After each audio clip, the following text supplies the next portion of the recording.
All right, greetings. Yeah, the time is always right to do what is right. Dr. Martin Luther King said a long time ago. So we begin our program. Thank you so much.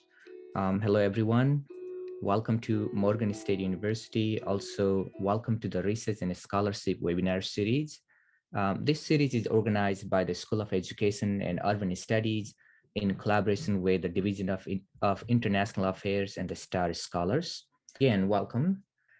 In a few minutes, you will hear from our panelists and the guest about their recent research publication and experiences around the theme of understanding access, space, and success of students during the COVID-19.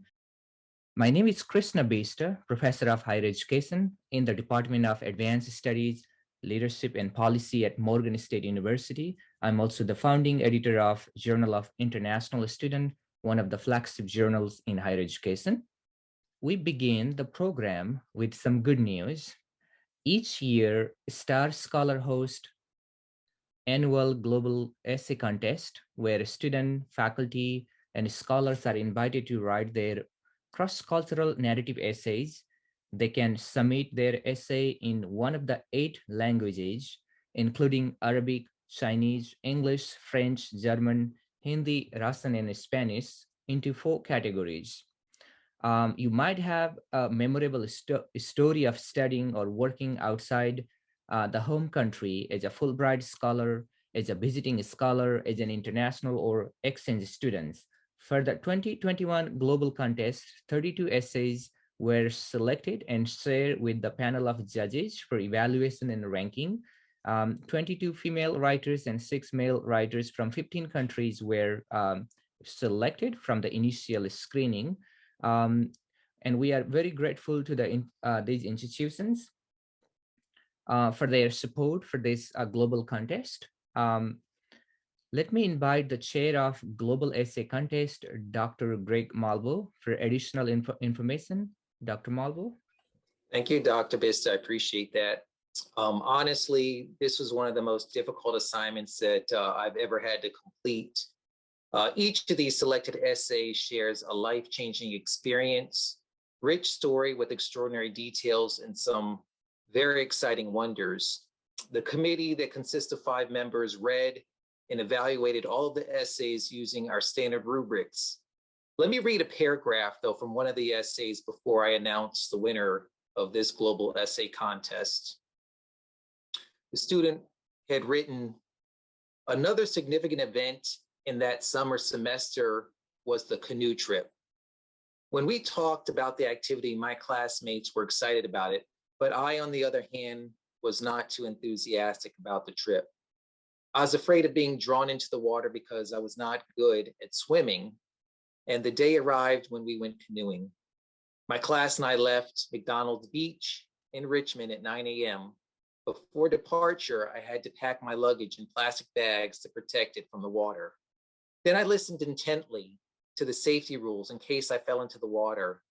I became frightened and reluctant to get on the canoe, and it reminded me of my hesitance when I made the decision to move to Canada. Nonetheless, I did not want to show my nervousness to others. I hid my feelings and I began rowing." Now, let me just pause at this point. The student, she would eventually reach safe shores with her classmates. Continuing though with her essay, a few months after the trip, while working on an art project related to decolonization, I came across a canoe metaphor of the indigenous people in an article, and it gave me a different perspective about the trip. She quotes from Restul and Chalwin is, "Our canoe," quote, "was tipped over and we were lost at sea, along with ourselves and our treasures. As we gather ourselves together and turn the canoe back over, we need to decide what we will bring with us back to shore. We must take the time to consider what we need to bring to shore because that is when the rebuilding of our nations will begin." The student continues, "I found the canoe metaphor relative to my trip. The canoe trip meant embracing the new challenges that my life and my new life would bring. Initially, the meaning of the canoe experience for me was symbolic of overcoming difficulties. Then it made me think about that intentionally losing myself was the best way to adopt myself to my new world and to align myself to a new culture. However, the canoe metaphor resonated with me in regards to keeping my roots and being proud of my identity, because it is the most crucial thing for survival and reintegration. The canoe metaphor engraved in my heart shed a different perspective on my path while readjusting to new ways culturally, academically, and professionally. Moreover, I decided to contribute to the community and help people using my own knowledge, skills, and experience. With that, now it's my pleasure to announce the winner of the 2021 Global Essay Contest. The first place goes to Miss Meek Young Jung. Congratulations, Meek Young. She shared her international student experience while studying at the University of British Columbia, Canada, and she graduated with a major in education for sustainability in 2021. And she's actually the person whose essay I'd read that from. The second place goes to Dr. Katie Koo. Congratulations to you, Dr. Koo. She wrote her essay on The Road Not Taken in the category of faculty experience. She's an assistant professor of higher education at the University of Georgia. Third place goes to Ms. Ramiko Nakano. Congratulations. She wrote her essay on People Are People, and she graduated from Osaka University, Japan in 2020.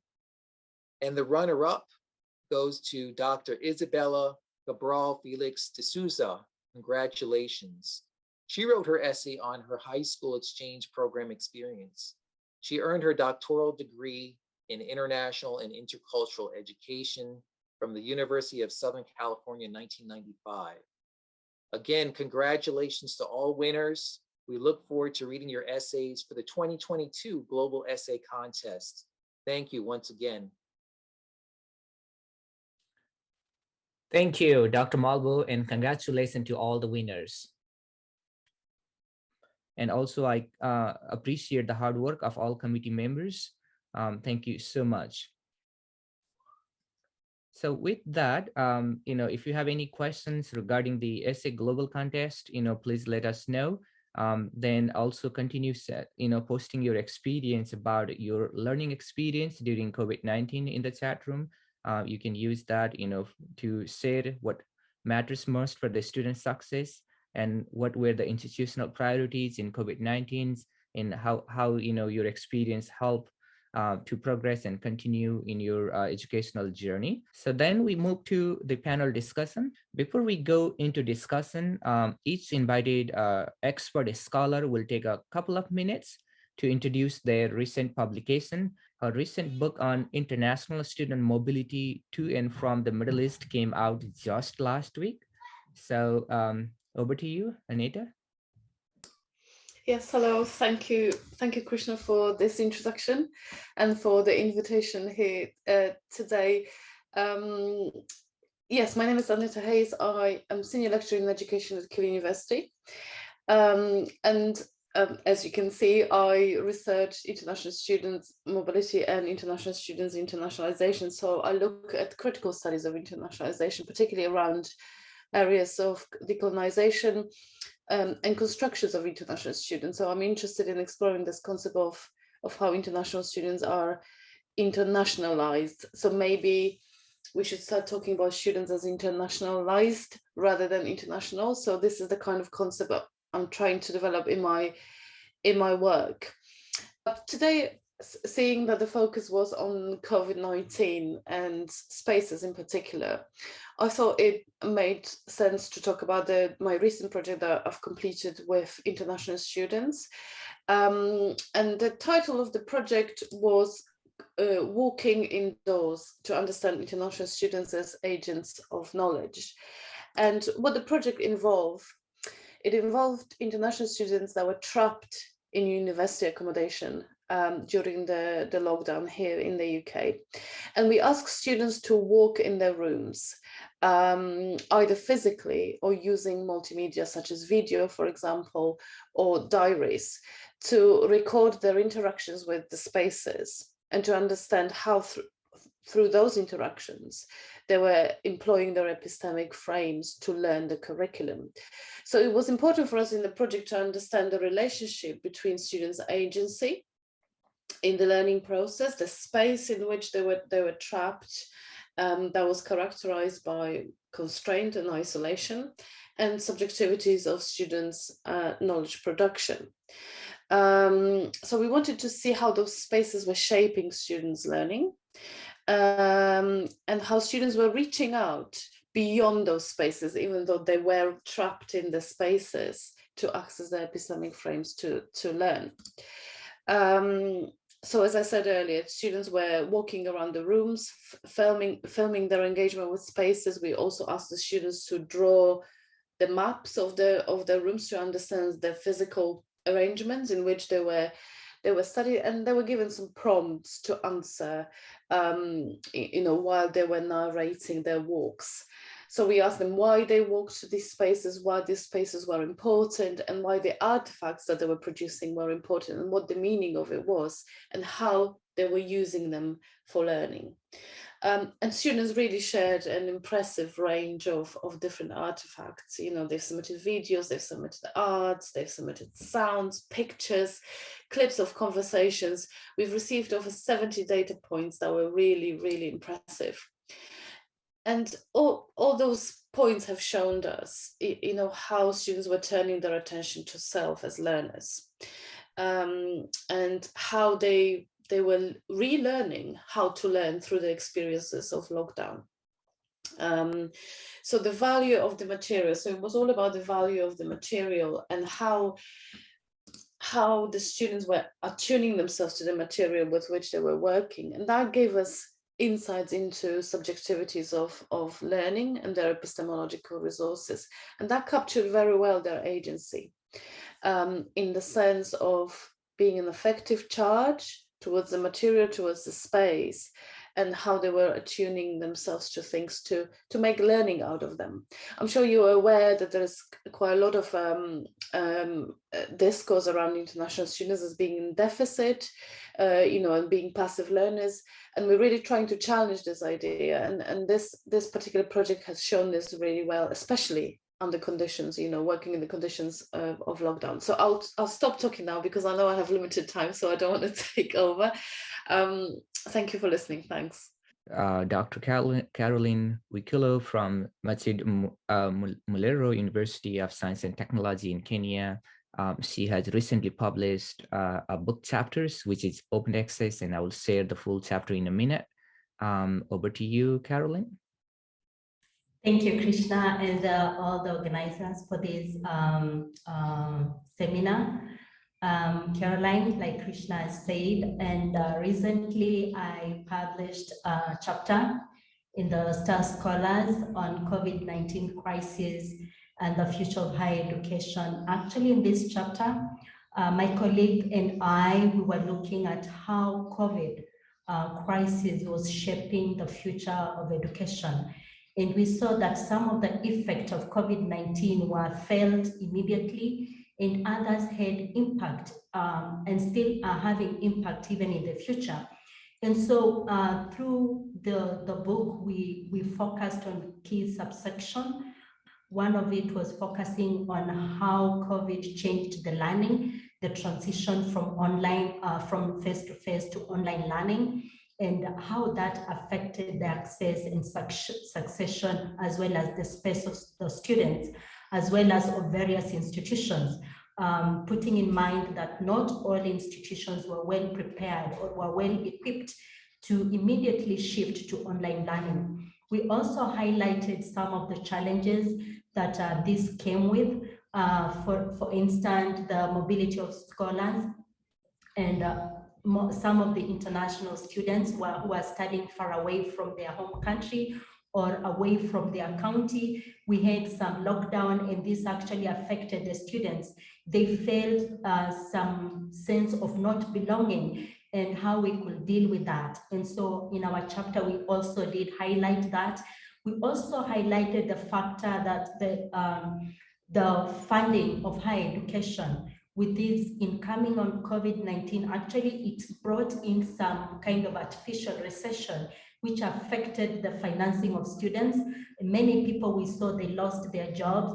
The families were affected, the students themselves were affected, and how this immediately affected the students' access, retention, and success in school, as well as how it's going to affect even the decision making with the various governments and progression, and maybe reopening and maybe dropping or completely giving up on education. We discussed how that is affecting the students currently and also in future.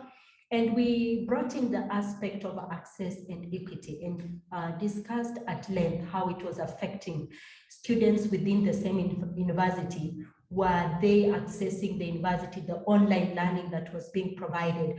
Do they have the resources? Were they having connectivity like any other person anywhere? And when we are talking, we are moving to online learning, was it having an effect on students? And so we discussed that at length. Also equity, we saw how COVID-19 just deepened the disparity that does exist within institutions of higher learning, especially between male and female, those who have, those who do not have, those living in urban, those living in rural. It was so apparent, and actually we saw the COVID-19 crisis exacerbating all this.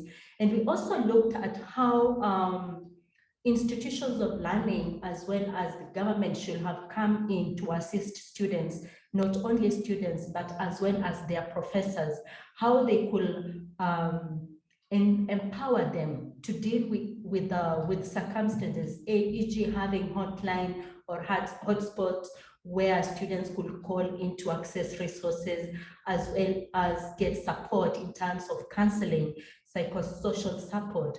And you know, some of the students were studying far away from home, and they preferred even traveling within that crisis and getting quarantined at home instead of staying abroad and being alone, you know, such like things they played a lot, and we did discuss in our chapter. With that, I think we'll be discussing at length, and I thank you so much. Next, I'd like to invite Reiss from Duke University. This came from one of our books in our release, Global Student Mobility Series. Over to you, Gray. Good day, everyone. Thank you for organizing this and allowing me to present our research. I'm Gray Revis, the Academic Innovation Research Specialist in Learning Innovation at Duke University. As part of our research in 2020, we explored how queer and trans students were affected by the campus closure due to COVID-19 pandemic.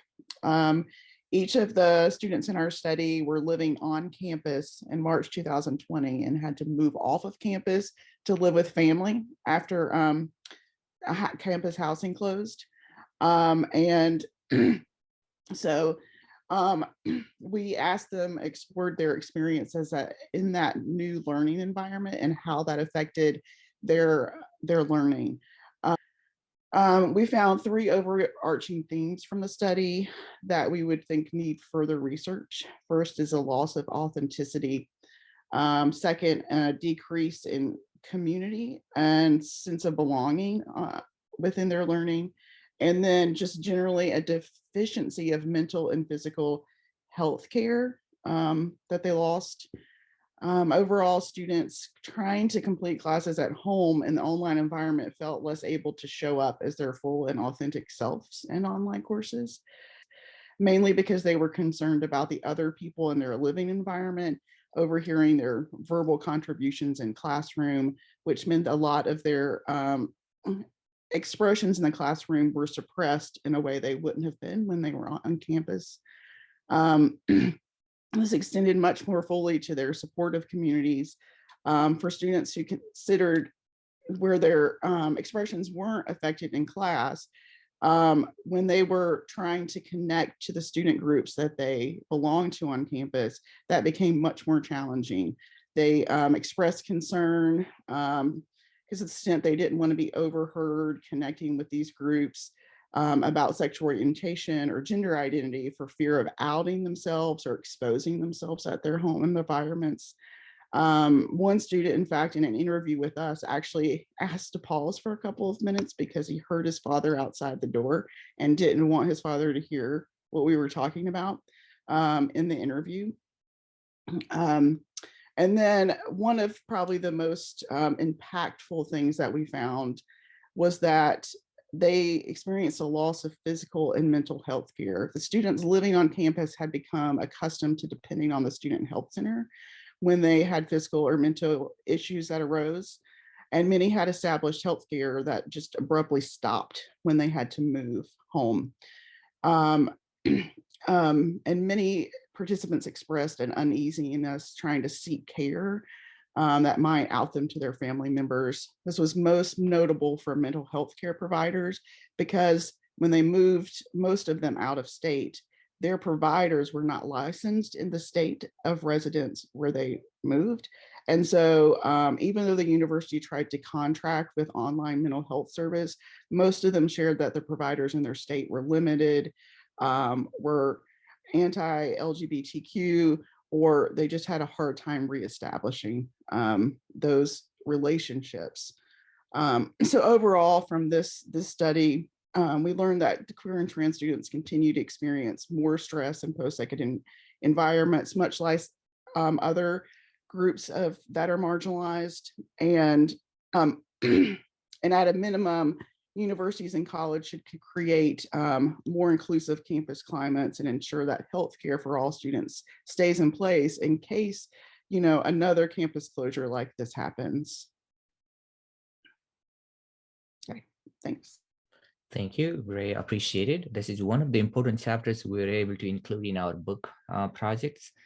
Thank you so much. Next, chapters from Leslie. She's from Texas Christian University. Over to you, Leslie. Hello, everyone. Good evening, good morning, good afternoon, wherever you might be. Thank you, Dr. Krishna, for allowing me to be here. I'm excited. This chapter, I worked alongside with one of my colleagues, Allison Silvius. I'm a PhD candidate in the Higher Education Leadership Program at Texas Christian University. And so for this chapter, we focused on the application of leadership adaptation continuum to the future of global higher education post-COVID-19. We said post-COVID-19 because our thoughts were that we would be out of where we are right now, but we're still in it. And I think this still applies as far as leadership adaptation. And so we discuss a great deal of being flexible within leadership. So we come up with this continuum that focuses on 4 key elements: progressive focus, promotion focus, prevention focus, and pragmatic focus. And where that came from is where we started to notice leadership in all categories. So at the K-12 level, post-secondary education, governmental level, as we all witnessed, things were changing within the pandemic, right?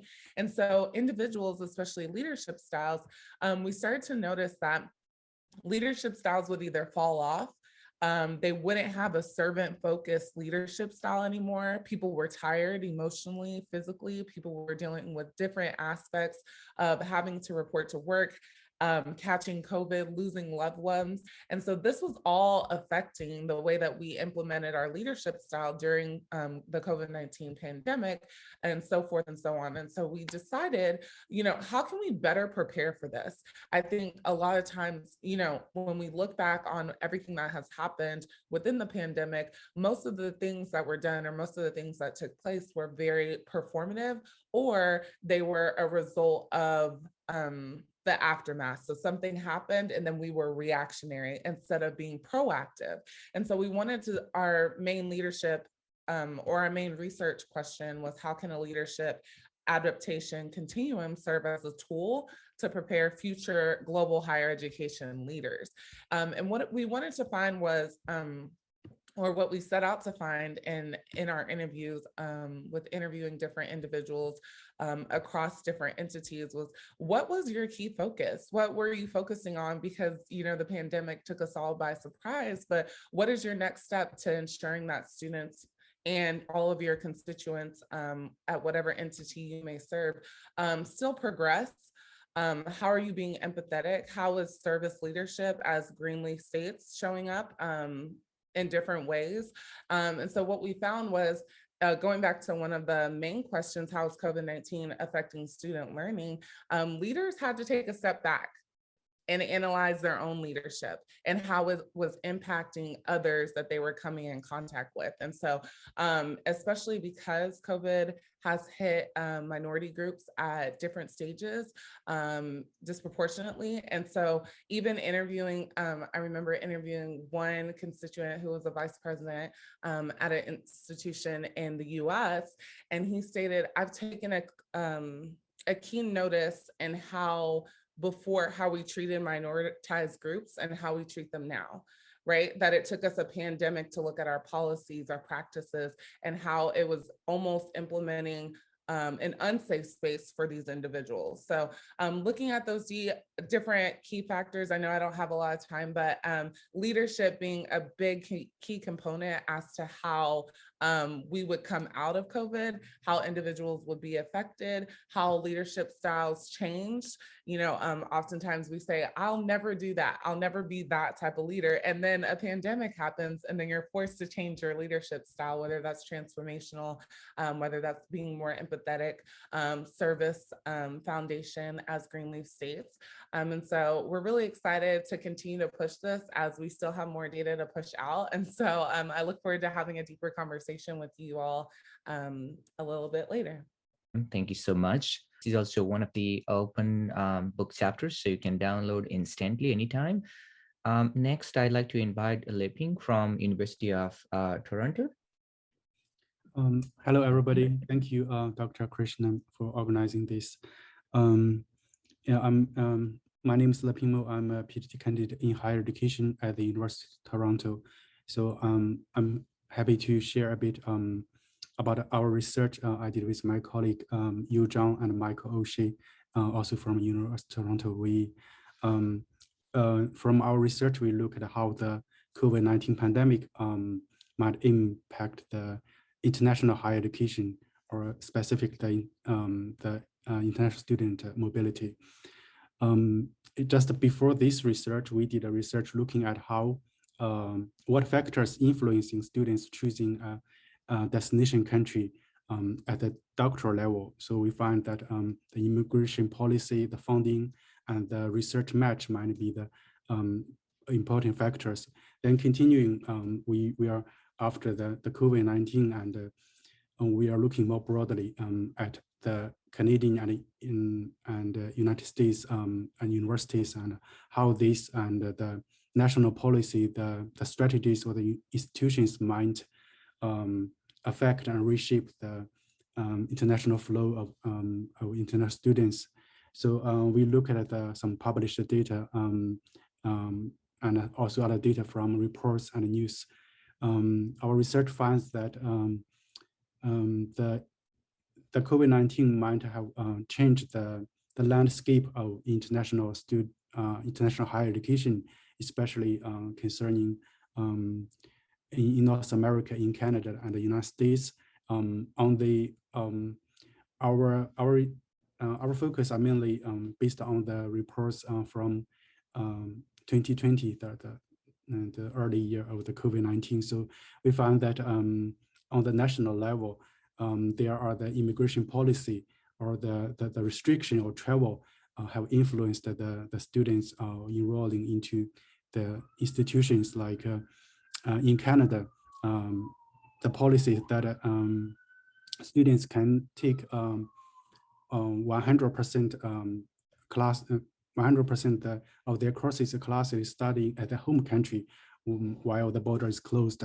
But in the United States, it requires students to come to the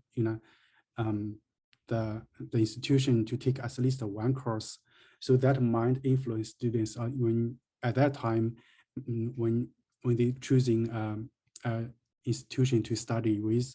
And also we look at some policies at the institutional level, how they support students with both online and in-person studies. We find that most students, they have some funding or strategies helping domestic students, while international students are mostly excluded from this funding or having strategies. And on the individual level, students, when they are choosing or thinking about studying abroad in North American countries, especially some from East Asia or Asian countries, facing kind of taking their whole program online and spending the same tuition as the in-person mode, they are thinking about transferring or shifting to some other regions, like in China or some close regions that has better situation or control of the pandemic situation. So that's mostly our finding from this book chapter. Thank you. Thank you so much. And this book and the entire the chapter, is also open access. I was so fortunate to work with my colleagues to make this book open access, so you can download from the Star Scholars website anytime. Thank you so much. Now it's time for the panel discussion on the very theme of the COVID-19 student experience. Before I invite the guest, I'd like to ask Ms. Nicole Lemon, graduate student, doctoral student from Morgan State University, to share your experience observation. And then after you, we'll ask our panelists to chime in. Over to you, Nicole. Yes, hello. Thank you for inviting me and giving me the opportunity to speak. I really appreciate it. So it appears for most of the panel that their focus was higher education. However, in my research and work, I focused on the impact of COVID-19 on grade school teachers. At the time when I did my research, which was over a year ago and during the height of the pandemic, there weren't a lot of policies in place.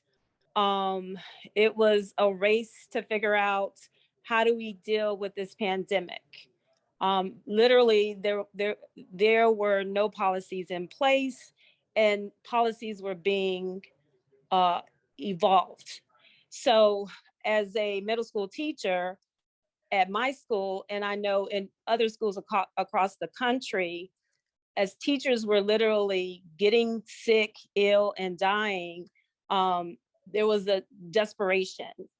And so I decided to do my research because I wanted to be able to influence the policymakers and to consider what middle school teachers were going through, high school teachers were going through, and grade school teachers were going through. And as a teacher who has been practicing for about 20 years, it seemed as though they were not coming to the teachers to get answers. They were making decisions from above and not going to the sources. So that really raised my interest in doing research and writing about this problem. And although my research is inconclusive, I was able to gather very important information that I felt really would have helped the leaders make some sound decisions. Thank you. Thank you, Nicole. Let's now we go to the same order. Anita, Caroline, Leslie, Lipping, and to chime in on the topic. You can share any of these experience on the questions that you see on the screen, or you can just share your personal experience at the university working on the research or teaching. Any of those things would be fine. Thank you. So what students are learning to do is to rethink their approaches to learning because of the constraints of the pandemic. So as our project has shown, because they are trapped in a sense, especially at the beginning of the pandemic where we had full lockdown here in the UK, they were trapped in the room, so they were unable to go anywhere, and they were unable to access the kind of resources and support networks that they normally access. So they were forced to rethink their own ways of learning and to reposition themselves to the materials which were available to them and which were restricted. And So just basically, if you think about it from the perspective of broader literature around international students and international student experiences, it just takes you back to all those points that are often made in literature about, how international students support each other, for example, during their study period in a host university, abroad. But also about the big point for me in particular is the point about agency. That, international students have a lot of agency. And they use that agency all the time. And unfortunately, this is not always appreciated by universities. There are false assumptions that are made about international students by our universities. Some of them are well-intentioned in the sense of support, etc. But we really need to understand if we want to support international students, if we want to offer them and deliver outstanding experiences, we really need to understand who they are. And we really need to appreciate their epistemic frames and how they use those to access and learn the curriculum. So I think the short answer to the first question is yes, they are learning during the pandemic. Thank you.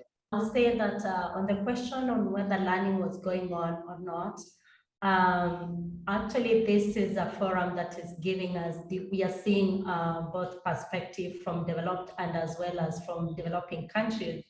And I want to say that actually with the closing of institutions of learning, very little learning did go on. And the statistics show that about 96% of the students were left out, especially with the going on to online learning. And this was because most of the institutions were unprepared for such a happening. And so they did not have the required infrastructure to support or to host all the students as well as the staff online. And so you may find that before they were having a very little number of students, that is only graduate students being hosted online, and they were doing like a model that is open and distant learning. And it could host only like 100 students. And here you're talking of thousands and thousands of students wanting to be taken online. So there was very little learning going on, as well as you look at the faculty or the lecturers' preparedness for online teaching. It was not there. And actually, some of them stopped teaching completely. About 40% stopped teaching completely because they did not have the orientation for teaching online. And for those who taught, they simply sent the lecture notes to students. They did not have time to prepare for online. Like you all know that online course, it does require equal amount of preparation, more than even the face-to-face. So I want to say that very little learning did go on. And even for those institutions, for example, my institution took the initiative of sending the bundles to staff and to students. Still, there was a challenge. Some students did not have the smart phones and other gadgets to be able to log into the online learning. And from my experience is having a class of about 200 students, only like 50 could log in for a session. And by the time you're ending the session, you only have 4 students and you wonder what's happening. So it was kind of what was done during the lockdown or COVID. Actually, it was repeated when colleges were reopened. So I want to say that there was very little learning that did go on. About the institution's priority, at that time, most institutions were focusing on putting the infrastructure in place to host online learning. And they were focusing little on how this pandemic was affecting the learning, the social and emotional needs of the students, as well as the needs of the faculty, which I think is very, very important for any student success. And looking on the aspect of what comprises student success, there's a lot of things that goes in for a student to succeed. First of all, and these things, they kind of intertwine. they work hand in hand. We cannot talk of a student having funding, fully funded, and yet they are emotionally disturbed. That student will not perform well. So there are various things that are ranging from personal experience or personal characteristics, which I will say the positionality of the student, how prepared the students are, the institution itself, where the students are learning. The student could be prepared, but when there are no gadgets or there are no infrastructure in place to support the student, that student will not succeed. And also the funding and emotional support. So I will say it's a whole lot of intertwined factors that work together to ensure the student do succeed. So I was going to speak a little bit about, I focus on racial disparities within standardized testing. And so when we ask about what helped with students and what didn't help, and when we talk about success, the pandemic, what it did was highlighted for us why standardized testing, high stakes standardized testing is not necessary. We should have already known that, but I guess it took a pandemic. I see Gray laughing. I guess it took a pandemic to tell on ourselves, right? So the pandemic revealed what really matters the most is not educational testing. We have high stakes standardized testing that was implemented to keep individuals out, right? And so when we talk about you know, in the States in America, we have the SAT, the ACT, and these are all standardized testing to basically identify who is a fit for post-secondary education without realizing that we're implementing and re-stressing a barrier that was implemented to keep individuals, especially individuals of color, out. And so what you saw was for a year, we stopped testing in the States. So keep note that we can actually stop testing, because I know we hear about this like, oh, well, we can't get away from the test because that means we're going to admit everyone. That's a false statement. And we know that to be false. Okay, so we didn't test for a year. And then what we realized was these billionaire companies were losing money. So we had to implement some way for them to continue the testing, which is mentally, physically straining when you're just trying to survive in a pandemic, right? And so I know that before we were talking about teachers and how the stress on them during the pandemic. So imagine being a teacher so we're moving away from the student perspective real quick, and imagine being a teacher during a pandemic and you're being basically assessed on whether your students are capable of passing a test. And this is while they're trying to survive. This is while, you know, many of them were struggling to keep their lights on. Many of their parents were being affected in different ways. And however, we found a way to say, but you still need to take the SAT or ACT to get to that next level, right? When we talk about inequities, we definitely need to focus on the inequities before you actually get to post-secondary education or within the K-12 education system. And so just in closing, what did work and what didn't work is what we're finding throughout the pandemic. But oftentimes I'd like to argue we already knew that these standardized testing were just a system to rank individuals in our society. And because we rely so heavily on standardized testing, we can't see a world of education without it, even though there is a world of education without it. And we know that we cannot rely on these tests. Well, first of all, good morning to everyone. I thought the meeting was at 10 a.m., but I am in Colombia, and I guess that change of hours affect a little bit. So I'm sorry, I connect at this time. In order to answer the questions about the learning process during the COVID-19 pandemic, I will say that here in Colombia, it was in a way successful, talking about the theoretical part, and also considering that most of the students learn how to organize information using different kind of apps, even teachers, because I might say I was an expert. I have to look for on my free time different kind of ways to teach. Here in Colombia, I am a language teacher. I teach English, and I work in a public entity named SENA. And here, the main difficulty wasn't the learning part. It was that our students, they didn't have the proper tools, technology tools like computers or mobile phones to connect. Also here, connectivity, it's really bad. And not only because of the corruption part, because it's actually the main problem we had in our society, also because my students, my apprentices here, they live in really poor areas in the countryside of Colombia. So asking to connect to the class, it was very difficult. Asking to complete the assessment of the duties, most of the instructor demands, that was really hard. But the heartbreaking part was when they call us or trying to find a way to get in touch with us and let us know that they didn't have anything to eat because everyone was in their houses and everyone was afraid of dying too. And actually, I'm in class right now, and I asked them, like, did you guys learn during the pandemic time? Meanwhile, we were in our houses, and they were like, yes, we did, but our main concern was not to die or not to feel anxious about something that happening at that moment.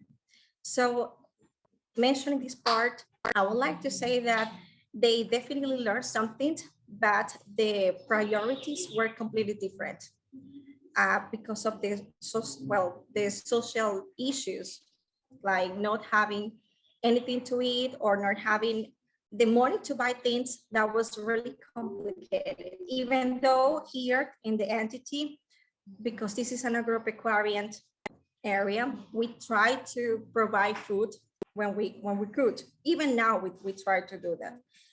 I just really wanted to respond to some of the points that Caroline mentioned and others in the chat as well, and even Juliette to some extent. Of course, there's a difference in context, and we always have to bear that in mind, because the pandemic is a meta structure, but there are individual differences within, our individual socio-political context, or even, smaller entities like universities or individual classrooms that will have an impact on how students learn differently. I think it's important maybe to think about the question of learning, from the kind of affective perspective, and make that distinction again between the structural perspective on learning and the affective perspective on learning. So, for example, my project, when I said yes, the students were learning, because I was looking at it as an affective process of how students see themselves in the curriculum. And the fact that they were due in the pandemic and learning in the pandemic did not change the fact that they were very active agents of knowledge, in that how they accessed and then how they learned the curriculum. And the pandemic did not seem that much difference, despite the potentially the initial expectation that we had, because we expected them obviously to be cut off from many of the resources, the support resources that they normally have access to. So from that affective way of learning, I think learning was still taking place. But I think it's important to also acknowledge the structural restraints that, for example, Caroline and Julia are talking to. So just really a quick response to that. Yes, we have so many digital divides here in context of Nepal. But the students learning their collaborative skills, on their soft skills, and their life skill activities, in the sense that I observed in the higher education, basically in the case of the higher education, through my observation, I found that the learners were interested to develop their collaborative efforts through the use of digital devices, digital tools. And that is one of the lessons learned from the pandemic. Yes, for example, beforehand they used Facebook only for private chat and some private status, but later on they began to use Facebook for academic purposes. That is one of the transformations. That's why it brings the transformation in this case is also. Thank you. Thank you so much. Still, we have some information to share. As you can see on my screen, we have several journals and then also the book proposals in partnership with Routledge, Springer, or Palgrave Macmillan's. So if you have any ongoing projects related to your new book projects or book chapters or any articles, let us know. We have also several journals in our Star Scholars network. We are very happy to consider your manuscript, and there is no fees to publish in any of these journals or the book projects that we have here. Books. These are some of the open access books you can download anytime instantly from the website. This is the essay contest we said earlier, and this year, application has been opened, so you can submit your essay until October 30th of this year. Then also we have Millennium Scholar Program. This is one of the mentor-mentee programs, signature programs. There is no fees, but we need a recommendation or nomination from your dean or provost or department chair in order to be in the program. Then we also have few upcoming events, including April 5th, 20th, May 18th, and June 15th. I have was and is mental health an issue for students during the pandemic? And if so, how has it been addressed? Our team works mainly with faculty facing instead of student facing, and we found kind of like Leslie was speaking to, this change and shift in how they want to teach or use assessments. They're much more interested in inclusive teaching than they have been in the past. And we highlight some of that. We're going to have the research symposium on May 11. It's free, it's online, and I popped it in the chat in case you all want to come by and see some of that. Mental health and during for students during the pandemic, and if so, how it was addressed. Actually, I would say that that's still an issue, and not only for students, but as well as faculty members and other staff of the institution, which interact closely with students. And with my colleagues and I, we are doing a study on how institutions can come up with structures to support the mental health and wellness of students as well as faculty. And like we know, the pandemic did not just end immediately. It has some effect that will be felt even in years to come. And so the institutions are trying to set up some sections or come up with mechanisms of helping students through guiding and counseling, through support, but that's not enough. This is mental health is kind of somebody partly going into depression, and it takes some time talking, guiding, counseling this person so that they can accept the situation. Some of them lost their dear ones and they're still under experiencing that effect. So it's not something that can just be handled or addressed at once, but it's a continuous process. And what we are working on is to inculcate the process into the system so that all the students, all the faculty, and even in preparation for future pandemic of magnitude such as COVID, so that we are able to address the needs of the students, the emotional, the social, the academic, and every other need of the students, and so that they are able to overcome even their smaller way. Thank you. Thank you. Thank you very much. I know we are on the top of the hour. For over 2 years, we have witnessed hardship during this pandemic, a global battle with the death and lives. It was an extremely difficult time to concentrate on everything, right? To keep up with the technology and online learning, and also to focus on the college work. And today, the war in Ukraine and its geopolitical tension have already created another global disaster. The destruction, death, and inhumanities all beyond our imagination. I appreciate all of you being here and keeping everyone in our prayers and thoughts. So thank you so much. I truly appreciate accepting our invitation to come here for the panelists. Thank you so much. And as well as the guest, despite the different time zone, you made a time to come and listen to us and share your experience. We truly appreciate that.